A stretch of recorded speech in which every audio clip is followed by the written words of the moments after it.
Very good evening my dear students, this is Rahul Dev and welcome back to the Vidya Mandir classes आरा। आज हमें अपने lecture number 4 में, इससे पहले वाले क्लास में हमने एटॉमिक की थ्योरी करी हुई थी डाल्टन साहब के हवाले से। अब हम इस लेक्चर में पूरा का पूरा एटम के बारे में पढ़ेंगे अच्छे से, ठीक है। पूरी की पूरी हिस्ट्री पढ़ेंगे एटम की। बच्चे समझो, जब डाल्टन साहब ने हमें एटम के बारे में बताया तो वहां से हमने उसकी डेफिनेशन निकाल ली, that atom is the smallest particle in the world, और इसको आप अपनी आंखों से देख नहीं सकते, इतना छोटा है। And also it is the building block of a matter, मतलब दुनिया में जो भी चीजें हैं मैटर बनी हुई हैं, वो सारी चीजें बनी हुई एटम से। पेन, कुर्सी, टेबल, चेयर, जितने भी मैटर है, we are all made up of atom, right. अच्छा, नेचर में ढेर सारे एटम उसके बाद डिस्कवर हुए, अभी तक डिस्कवर हो रहे हैं, बहुत सारे एलिमेंट्स की डिस्कवरी हुई। तो सबसे पहला काम था कि उनका नामकरण करें। तो कुछ लोग का नामकरण वो जहां पाए थे उसके आधार पे हुआ, कुछ लोग का नामकरण जो साइंटिस्ट उसका जो है आविष्कार किए, उसको जो खोज किए थे उनके नाम पे हुआ, राइट। अब इसकी बात समझो कि दूसरा काम था उनको सिंबल देना।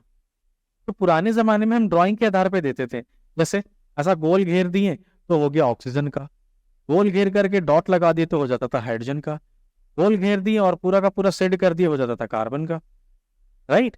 तो ये चीजें देखने सुनने में तो ठीक थी, लेकिन मतलब जो है लिखने टाइम पे ना थोड़ा सा टट्टी हो जाता था।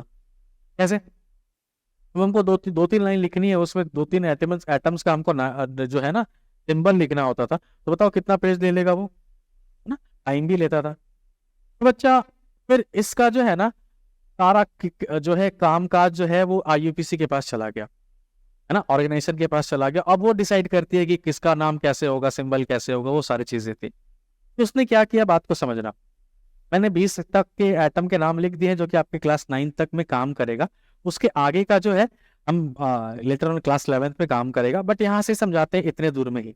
अब समझो उसने किया क्या था कि बोला ना कि सारे एलिमेंट्स का जो है सिंबल है वो उसकी फर्स्ट लेटर के हिसाब से कर देना, और वो कैपिटल में करना। जैसे हाइड्रोजन था तो उसका फर्स्ट लेटर H कर दिया, बोरोन का फर्स्ट लेटर B कर दिया, कार्बन का फर्स्ट लेटर C कर दिया, नाइट्रोजन, ऑक्सीजन, क्लोरीन, ये सारे लोग का।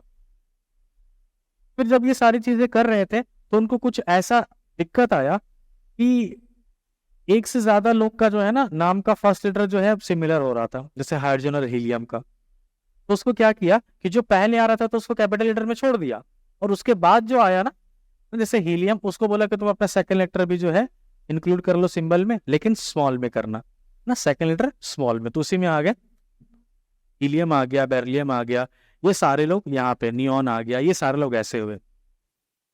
ये सारी चीजों के बाद एक और चीजें थी, जैसे ये, जैसे ये सारे लोग मुझे परेशान करते हैं जब मैं पढ़ता था। तो भाई ये सोडियम का नाम S से है और लिखते हैं Na है, पोटेशियम का नाम K से है, लिखते हैं K से, पोटेशियम का नाम P से है, लिखते हैं K से। तो बच्चा कुछ ऐसे भी सिंबल्स हमने बनाए जो कि उसके लैटिन, ग्रीक और जर्मन भाषा से उठाए गए हैं, है ना, जर्मन नाम से निकाले गए हैं।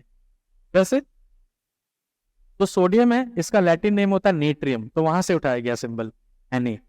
और पोटेशियम जो है उसका पोटेशियम का जो लैटिन नेम है वो है केलियम, तो वो वहां से उठाया गया लैटिन नेम से। तो इसी तरीके से जो है हम IUPAC साहब ने ये सारा सिंबल वगैरह बना करके आपको दे दिया।